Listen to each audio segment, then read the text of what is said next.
कोकणामध्ये खूप साऱ्या नद्या डोंगरांमध्ये उगम पावतात व समुद्राला येऊन मिळतात। या नद्या जेव्हा समुद्राला येऊन मिळतात तेव्हा तेथे खाडी तयार होते।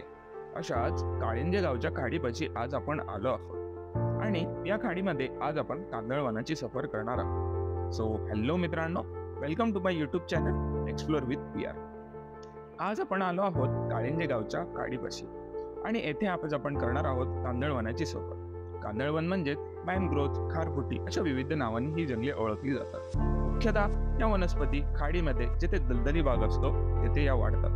महाराष्ट्र शासनामार्फत काळिंजे गावाला कांदळवन संवर्धन व उपजीविका हा प्रकल्प दिला आहे। या प्रकल्पामध्ये येथील गावकरी आपल्याला कांदळवनाची सफर, कायाकिंग, बर्ड्स वॉचिंग अशा विविध सुविधा आपल्याला पुरवतात। बोटीच्या साहाय्याने हे गावकरी आपल्याला कांदळवनाची सफर घडवून आणतात। या सफरीमध्ये आपल्याला विविध जातीचे कांदळवन, विविध जातीचे पक्षी नजरेस पडतात। या सर्व वनस्पतींची व पक्ष्यांची माहिती हे गावकरी आपल्याला या सफरीमध्ये सांगतात। चला तर मग मित्रांनो, जाणून घेऊया या कांदळवन सफारीची माहिती या गावकऱ्यांकडून। नमस्कार, मी रेखा लोखंडे या गावची रहिवासी आहे। आपण इथे आल्याबद्दल आपलं सगळ्यांचं स्वागत आहे। आपण सध्या कोकणात कोकण किनारपट्टीवर असलेल्या छोट्याशा सुंदर निसर्ग लाभलेल्या काळिंजे गावच्या खाडीजवळ आहोत। आता आपण कांदळवनाची सफारी करणार। हे कांदळ इतर कांदळवनाप्रमाणेच आहे, पण याची खासियत असं आहे की ना, या गावाला निसर्गाने खूप सुंदर कांदळ बेटाची स्वरूपात लाभलेले। हे बघा, ही नारळाची झाडं दिसत आहेत ना तुम्हाला, ही नारळाची झाड आहे ना, ती 30 एकरचे बेट आहे आणि एक कांदळवन व ही खाडी 190 हेक्टरचे। कांदळवन तर सगळ्यांना माहितीच आहे आपल्याला। कांदळवन म्हणजे खारफुटी खाऱ्या पाण्यामध्ये राहणारी वनस्पती आहे। आता हे 30 एकरचे बेट आहे ना, संपूर्ण हे खारं पाणी, त्याच्यामध्ये हे 30 एकरचं बेट आहे। त्या बेटामध्ये नारळाची, पोपळीची, चिंचेची, इतर वनस्पती झाडे देखील आहेत व एकेकाळी तिथे लोकवस्ती राहायची, तिथे लोकांची घरंसुद्धा असायची। पण आता काय झालेली, लोक शिकली, सवरली, मुंबईला निघून गेली। आपली म्हातारी गोतारी आई वडील आपल्या म्हणजे गावामध्ये राहतात, पण ज्यांची प्रॉपर्टी आहे ती लोक त्यावेळेला भात शेतीसुद्धा करायची व वाल, वांगी, टॅमॅटो हे सगळी पिकवायचे तिथे। आणि वैशिष्ट्य म्हणजे आपल्या गावाला निसर्गाने एवढी एक छानपैकी देणगी दिलेली आहे ना, त्या बेटामध्ये गोड्या पाण्याच्या 11 विहिरी आहेत। एवढी छानपैकी देणगी आहे त्या गोड्या पाण्याची, म्हणजे बघा, संपूर्ण खारं पाण्याने त्यामध्येच 11 गोड्या पाण्याच्या विहिरी आहेत तिथे। आता आणणारी वनस्पती, आता हे तुम्हाला चारही बाजूने दिसतंय ना, सगळं संपूर्ण खारफुटी आहे, म्हणजे मँग्रोव्ह आहे।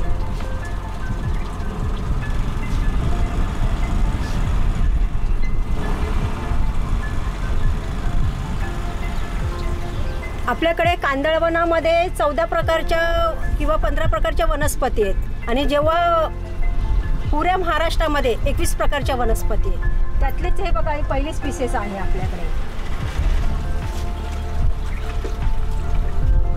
या बेटामध्ये जायला इथून पण छोटासा रस्ता आहे, म्हणजे इकडून घोड्या वगैरे जातात आणि तिकडून तो आहे तो पाय वाटेचा पण आहे। हे बघा, समोरचीच आहे दिसतंय ना, हिला सोनेरी शालबा, मराठीमध्ये तिला पांढरी चिप्पी म्हणतात। आता पांढरी चिप्पी म्हणजे बघा पांढरं, तिला फूल बघा किती सुंदर पांढऱ्या कलरचं आलेलं आहे, दिसतंय ना, देखणं किती एकदम सुंदर फूल आहे ते। आता तिचं नावच तिच्या त्या ह्याच्यामध्येच दडलं गेलेलं आहे, सोनेरी शालबा, मराठीमध्ये पांढरी चिप्पी।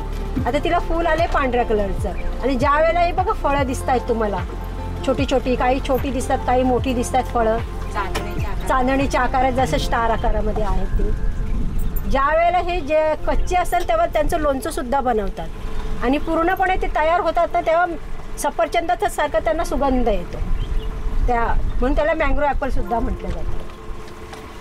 आता सोनेरी शालबा हिला महाराष्ट्र राज्य वृक्ष म्हणून कांदळवनातला घोषित केलं गेलेलं आहे। तर आपण इतर झाडांची मुळं कशी जमिनीच्या खोलवर असतात, पाण्याच्या शोधात गेलेली आहेत ती, ह्याची मुळं कशी जमिनीच्या विरुद्ध दिशेने पसरलेली असतात, तिला शोषण मुळे म्हणतात। बघा, अशी असतात मूळ जमिनीच्या विरुद्ध दिशेने वाढलेली।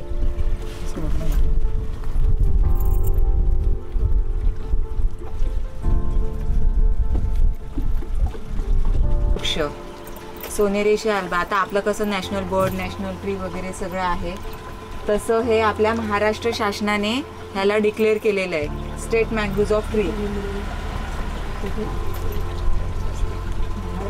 हे बघा इथे एक पक्षी दिसतोय तुम्हाला, विमरेल आहे ही, जिला आपण कुरळ बोलतो मराठीमध्ये.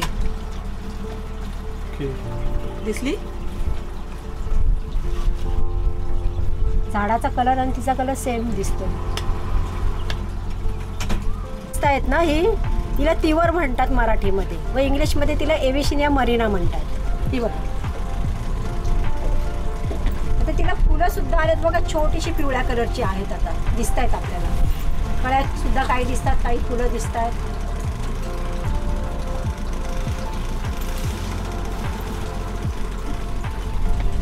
आता ही तुम्ही एव्हिसिनिया मरिना पाहिलात ना, तिला मराठीमध्ये तिवर म्हणतात.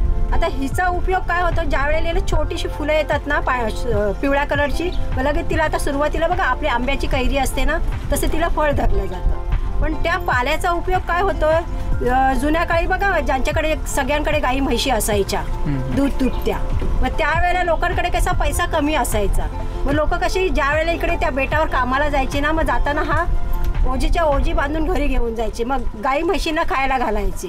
मग गाई म्हैस 1 लिटर दूध द्यायचे, तिथे 2 लिटर दूध देणार, एवढी पौष्टिकता या पाल्यामध्ये आहे. पण आता कसं शासनाकडनं बहुतेक म्हणजे ज्या ज्या ठिकाणी ज्या ज्या वेळेला बघा दुकानामध्ये खाद्यपदार्थ आलेले आहेत, आता सगळी लोक तेच खाद्यपदार्थ गाई म्हशींना खायला घालतात. आणि आता हा आपला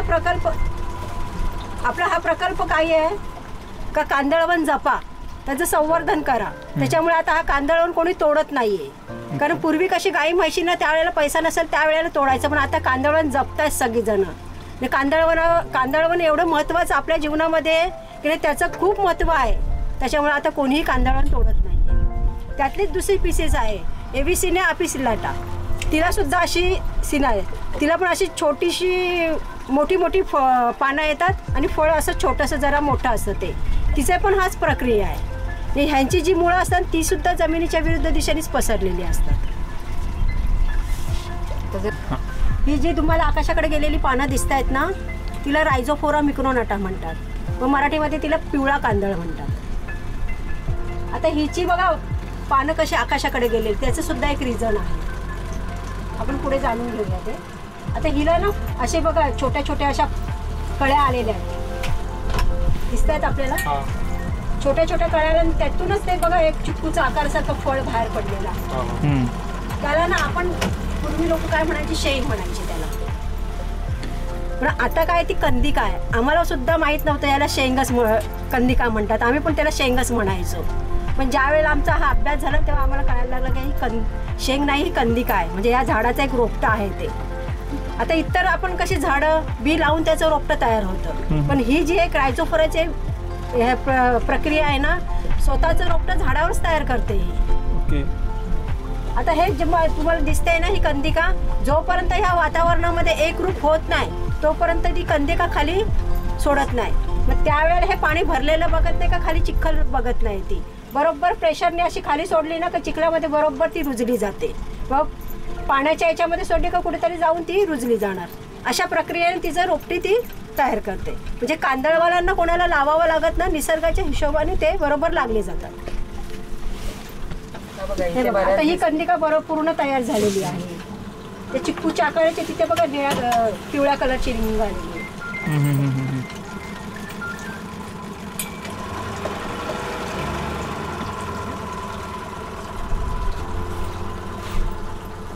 आता बघा तुम्ही फुल पाण्याला हे पाण्याखाली गेलेत ना, जेवढी याची मुळं आहेत ना तेवढं बरोबर पाणी भरलं जातं. हे म्हणजे हे झाड एक इंडिकेटर आहे. जर आता या पानांना स्पर्श लागलेला आहे या पाण्याचा, तर काळांतराने ही काही पानं ना गळून पडतील, तर त्याच्याने मग त्याची पूर्ण वरती वाढ होणार, दुसरी लेवल तयार होणार, म्हणजे दुसरी परत ती पातळी तयार करणार, पाणी दर्शवण्याचं काम ते दुसरं परत ते करणार. म्हणजे ही मँग्रोव मधली एकमेव स्पीशीज अशी आहे की जिचा जर पाण्याशी संपर्क आला ना त्या पानांचा, तर मग ते पानं कालांतराने ते झाड गाळून काढतं आणि दुसरी एक नवीन लेवल ती तयार करत असतं. ओके. आता ही आपण बघितलं रायझोफोरा मिक्रोनाटा, त्यातलीच दुसरी स्पीशीज आहे सिरीज ऑफ तगल, जिला आपण मराठीमध्ये किरकिरी म्हणतो. नंतर त्यातलीच तिसरी आहे ब्रुगेरिया झिन्नरायझा, जिला आपण मराठीमध्ये झुंबर म्हणतो, मोठा झुंबर. आणि चौथी आहे ब्रुगेरिया सिलेंड्रिका, जिला आपण लहान झुंबर म्हणतो. आता एक लक्षात घ्या, तुम्ही ह्या झाडांचे बॉटॅनिकल नेम ना बरेच मोठे असले ना तरी पण त्यांची जी मराठी नावं असतात ना ती मराठी नावं त्या झाडाच्या पानावरून, फुलावरून, फळावरून दिली गेलेली आहेत. तर सोनेरेशिया अल्बा मराठीमध्ये पांढरी चिपी बोलतो, कारण की तिचं फूल पांढऱ्या रंगाचं असतं म्हणून पांढरी चिपी.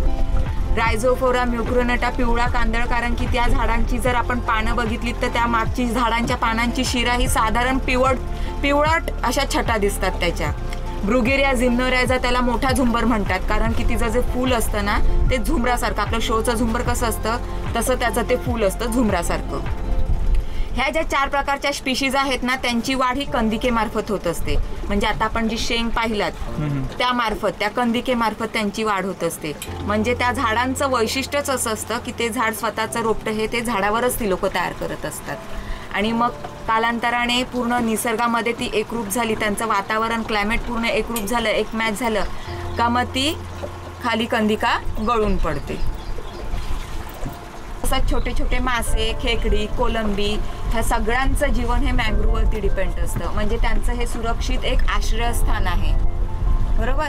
मग जेव्हा ती मासे अंडे देते त्या ती परत समुद्राला निघून जाते. मग त्या अंड्यांचं काय होणार? मग त्यांचं लालन पालन, संगोपन, वाढ वगैरे सगळं हे मँग्रोवरती होऊन जातं.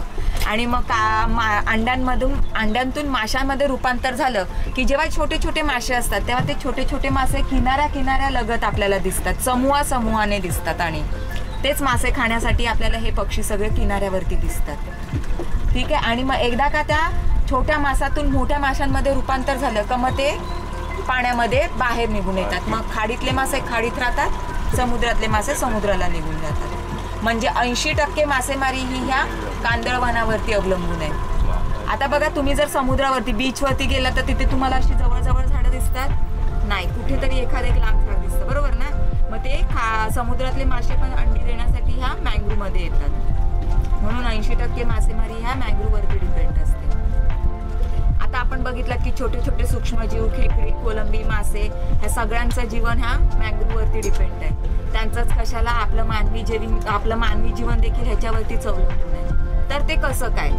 तर आता आपल्याला सगळ्यांना नैसर्गिक चक्रीवादळ सगळ्यांना माहिती आहे, सायक्लोन, त्सुनामी पण सगळ्यांना माहिती आहे. त्याच्यामध्ये जो काय प्रेशरने वाहणाऱ्या लाटा असतात आणि प्रेशरने वाहणारा जो वारा असतो त्यांची गती कमी करण्याचं काम हे मँग्रो करत असतात. म्हणजे बघा, एक कल्पना करा, आता हे मँग्रो नसते.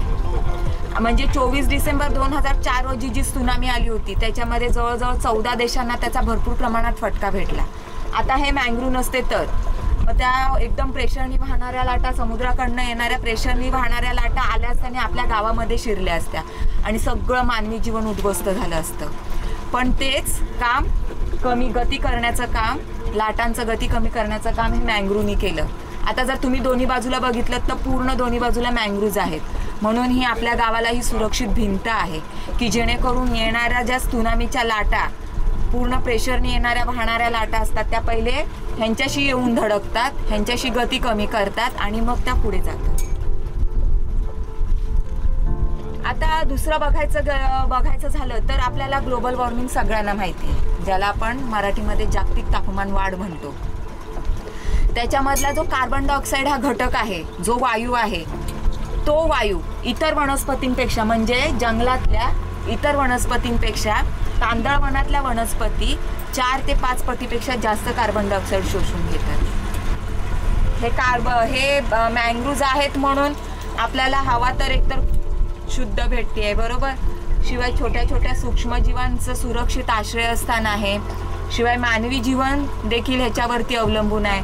शिवाय मासेमारी ह्याच्यावरती भरपूर प्रमाणात डिपेंड आहे. शिवाय पाणी हे स्वच्छ करतं. म्हणजे ह्याची कारणं शिवाय म्हणजे न संपणारी आहेत. म्हणून ह्या झाडांना, ह्या मँग्रोजला, ह्या कांदळवनाला मंगलवन देखील म्हणतात. किनाऱ्यावरती उभे राहून हा झाडावरतीच उभा आहे. हा पण बघा कसा वाटतोय, पाण्यात आहे की नाही. 4 फुटापर्यंत पाणी असतं. झाडाच्या फांदीवर एका उभा येतो चांगला मस्त.